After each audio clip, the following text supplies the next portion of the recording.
बिस्मिल्लाहिर्रहमानिर्रहीम। अस्सलाम वालेकुम। कैसे हैं आप सब? उम्मीद करती हूँ सब ठीक ठाक होंगे और खैरियत से होंगे। मैं हूं निसा अंसारी और आप देख रहे हैं निसा लव कुकिंग। निसा लव कुकिंग में आज हम लोग चिकन और पोटैटो के बहुत ही डिलीशियस सी डोनट बनाएंगे जो बहुत ही मज़े के बनते हैं। और जब मैंने इसको बनाया था ना तो ये बहुत ही यमी बने थे। आप लोग भी इसको लाजमी ट्राई कीजिएगा और स्टेप बाय स्टेप इसको फॉलो कीजिएगा।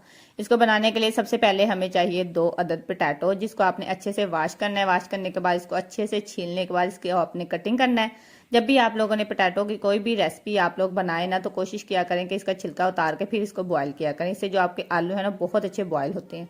यहाँ पे मैं इसमें थोड़ा सा चिकन भी शामिल कर रही हूँ। मैंने चिकन और आलू को इकट्ठे ही बॉईल किया था। और जब भी आपने डोनट बनाने हैं ना तो उसके लिए जो पोटैटो चाहिए ना बहुत ज़्यादा बॉयल होने चाहिए। जितने अच्छे आपके और बहुत ज़्यादा बॉयल होंगे ना पोटैटो उतने ही ज़्यादा आपके अच्छे से डोनट कबाब बनेंगे।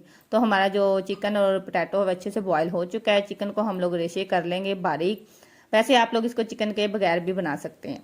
इसके बाद हम लोग इसमें स्पाइसी शामिल करेंगे। इसमें हम लोग शामिल करेंगे 1/2 चम्मच नमक, 1/2 चम्मच पिसी मिर्च, 1/2 चम्मच बीज वाली मिर्च, 1/2 चम्मच इसमें खुशक धनिया जाएगा, 1/2 चम्मच के करीब इसमें काली मिर्च जाएगी, थोड़ा सा हरा धनिया जाएगा और टेस्ट के लिए थोड़ी सी हम लोग इसमें कसूरी मेथी शामिल करेंगे।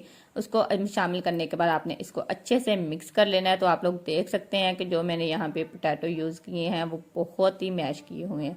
अच्छे से बॉईल करके आपने इसको मैश कर लेना है। जितने आप लोग इसको अच्छे से परफेक्टली मैश करेंगे ना उतने ही आपके प्यारे से और डिलीशियस ही यम्मी से डोनट कबाब रेडी होंगे। तो चलिए अब हम लोग इसको शेप दे रहे हैं। इसको जब आपने शेप देनी है तो कोशिश करें हाथ को अच्छे से आप लोगों ने ऑयल लगा के ग्रीस कर लेना है। और डोनट की जब आप लोगों ने शेप बनानी है ना इसको थोड़ा सा आपने आम जो हम लोग कटलेट्स बनाते हैं ना उसकी निस्बत आपने इसको ज़रा थोड़ा सा मोटा रख के इसका पेस्ट बनाना है। जितना आप लोग अगर इसको पतला बनाएंगे ना तो आपके जो डोनट है ना उसकी जो लुक है वो अच्छी नहीं निकलेगी। इसी तरह आप लोगों ने इसको बनाना है। उसके बाद आप लोगों को केचप या मायोनीज का ऊपर का जो कवर होता है ना उसके साथ आपने इसके डोनट की शेप बनानी नहीं है। तो आप देख सकते हैं कि हमारी जो डोनट की शेप है कितनी परफेक्टली और प्यारी सी बन गई है। इसको हाथों की मदद से आप लोगों ने अच्छे से सेट कर लेना है। तो देखिए हमारे जो डोनट हैं वो कितने प्यारे और खूबसूरत से बन चुके हैं। आप लोग इसको हाथों की मदद से अच्छे से सेट कर लें और सारे डोनट की ऐसे ही शेप दे के एक ट्रे में सेट कर लें। उसके बाद हम लोग इसकी कोटिंग तैयार करेंगे।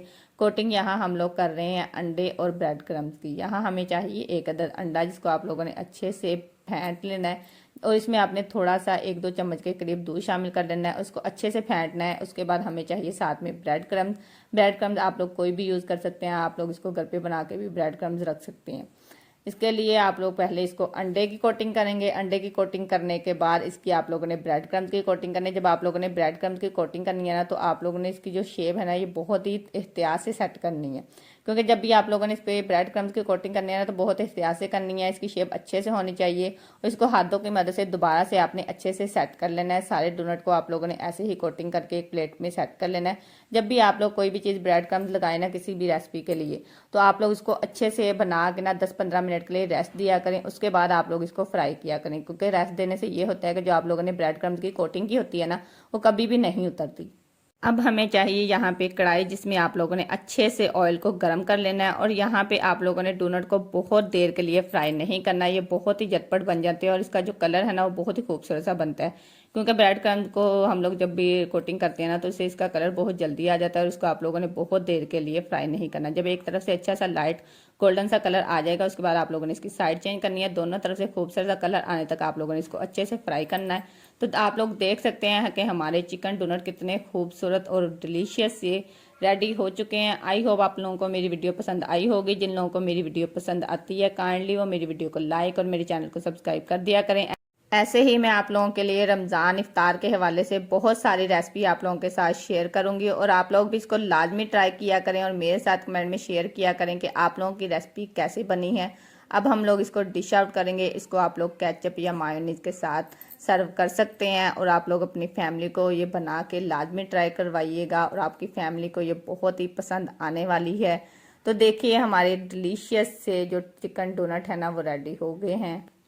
जितने ये चिकन डोनट दिखने में खूबसूरत नज़र आ रहे हैं ना खाने में भी ये बहुत ही मज़े के थे।